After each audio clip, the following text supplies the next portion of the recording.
ආයිබෝන් අදත් ඔයගොල්ලෝ සාදරයෙන් පිළිගන්නවා මගේ channel එකට. අදත් මම රෙසිපි එකක් අරන් ආවා. ඒ තමයි පැස්ට් එක. මේ පැස්ට් එක මම හදන්නේ බොහෝ අයගේ ඉල්ලීම පරිදි vegetarian එක. ඉතින් මම vegetarian දේ අවශ්‍ය කරන දේවල් දාලා ඔයගොල්ලන්ට හොඳ පැස්ට් එකක් මම හදලා කියලා දෙනවා. ඉතින් මේ ඒක ඉතාමත්ම ප්‍රියජනකයි. මොකද බොහෝ අයට ගොඩක් මස් දාලා කන නිසා මම මේක මස් මුකුත් නැතුව එළවලු පාවිච්චි කරලා ඉතාමත්ම හොඳ සෞඛ්‍ය සම්පන්නවයි මම මේක හදාගන්නේ. ඉතින් අපි බලමු ඒකට අවශ්‍ය මොනවද මේ අමුද්‍රව්‍ය කියලා. ඉතින් මේ තියෙන්නේ පෙනේ පැස්ට් එක. ඒක මම හොඳට තම්බගෙන තියෙන්නේ. ඉතින් තම්බල පැත්තකට කරලා තියාගත්තා. මොකද මට ලේසි ඔයගලන්ට කියලා දෙන්න නිසා. ඊළඟට මේතන තියෙන කැප්සිකම් තියෙනවා. මේ කැප්සිකම් ටිකක් අපි දිග අතර තමයි මේ කපාගෙන තියෙන්නේ.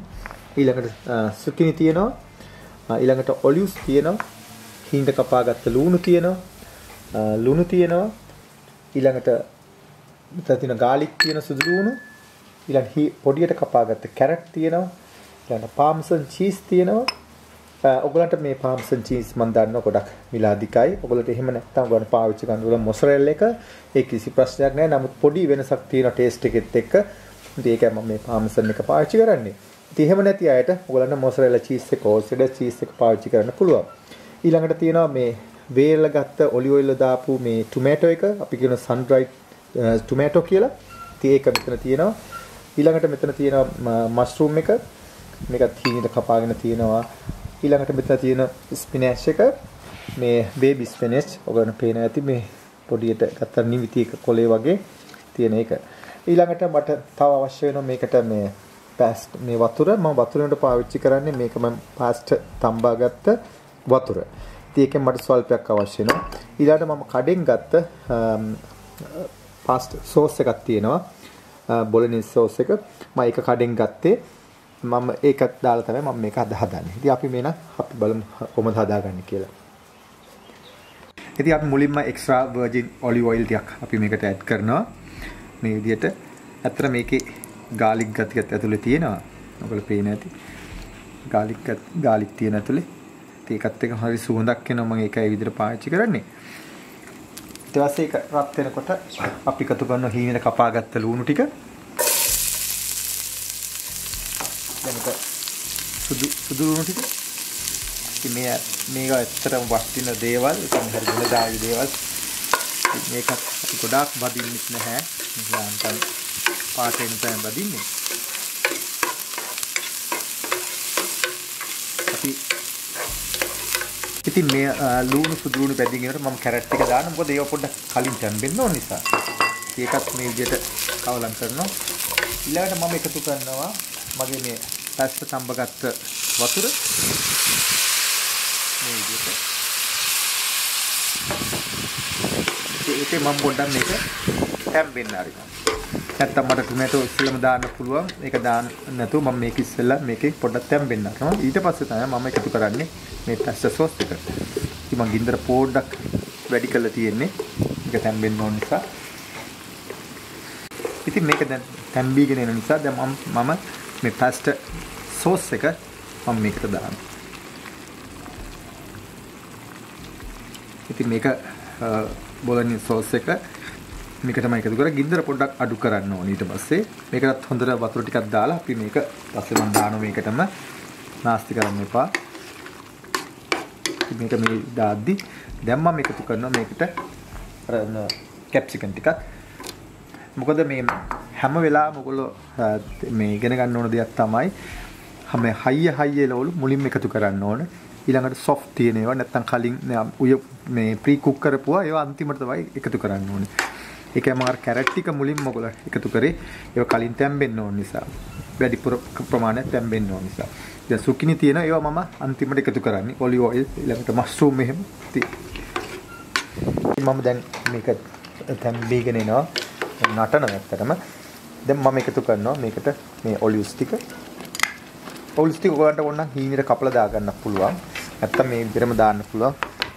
ඊළඟට ඒත් එක මම මෂ්රූම් ටිකත් එකතු කරනවා. මේ විදිහට. ඔයගලන්ට පේන හොඳ පෙනුමක් පාටක් තියෙනවා. මේ ගොඩාක් තික් වෙන දෙන්න එපා. තික් වුණොත් අපිට අර වතුර ටික එකතු කරන්න ඕනේ. මම වතුර වෙනුවට තමයි මම අර පැස්ටා තඹ ගත්ත වතුර එකතු කරන්නේ. ඉතින් මේකට පොඩ්ඩක් වෙලා විනාඩි 7ක් විතර මේ තැම්බෙන්න අරින්න. ඊට පස්සේ අපි එකතු කරගමු කියුකම්බර් එකයි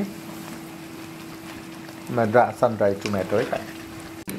ඊළඟට මම සන්රයිස් ටොමැටෝ ටික මේ විදිහට එකතු කරගන්නවා. ඔයගලන්ට මේකට නැත්තම් ඔයගලන්ට බය වෙන්න එපා. ඔයගලන්ට පුළුවන් මේ ෆ්‍රෙෂ් ටොමැටෝ එක පාවිච්චි කරන්න පුළුවන්. ඊළඟට මේ සුකිනි එක කියුකම්බර් එකතු කරා. ඊළඟට මේක මේ විදිහට කවලම් කරලා පොඩ්ඩක් රස බලන්න. රස බලලා ලුණු අවශ්‍ය ප්‍රමාණය දාගන්න. මම ලුණු ටීස්පූන් එකක් දාගන්න. මොකද වැඩි දාන්න එපා. පැස්ටා එකේ ලුණු වැඩි වුණොත් කන්න බැරි වෙනවා. මොකද අපි පාම්සන් චීස් උත් පාවිච්චි කරන නිසා. දැන් මම මේකට දැන් මේ මම කලින් තඹ ගත්ත මේ පෙනේ පැස්ටා එක එකතු කරන මේ විදිහට. දාලා මේක හොඳට කවලම් කරගන්න.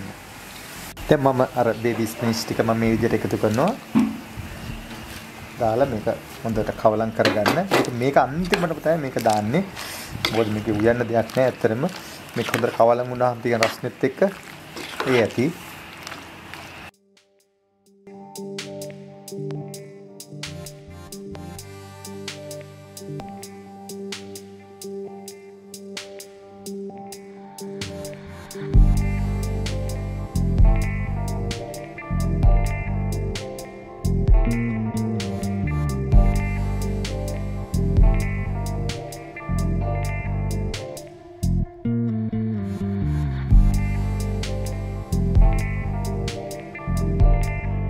ඉතින් ඔයාලට පේන ඇති මේක කොච්චර මේ ලස්සනද කියලා. හරි පෙනුම තියෙන හොඳ සෝස් ගතිය හොඳටම තියෙනවා. මේක අර ඔයගලන්ට මේ ভেජිටේරියන් අයට මේක ඉතාමත් ප්‍රියමනාප. ඉතින් හැමෝටම ඉතින් ভেජිටේරියන් කියලා නැහැ. ඕන කෙනෙකුට මේක කන්න පුළුවන්. ඉතින් මම මේ හරියට අවශ්‍ය කරන ඉන්ග්‍රීඩියන්ට් ටික දාලා හදලා තියෙන්නේ. ඉතින් ඔයගලන්ට පුළුවන් මේ විදිහට බලලා හදාගන්න. ඉතින් දැන් මම තාම මේකට චීස් දැම්මේ නැහැ. පාමසන් එක මම දැන් ඔයගලන්ට මේ ප්ලේට් එකට දාලා මම ලස්සනට ගානිෂ් කරලා පෙන්නන්න කොහොමද ඒක කරන්නේ කියලා.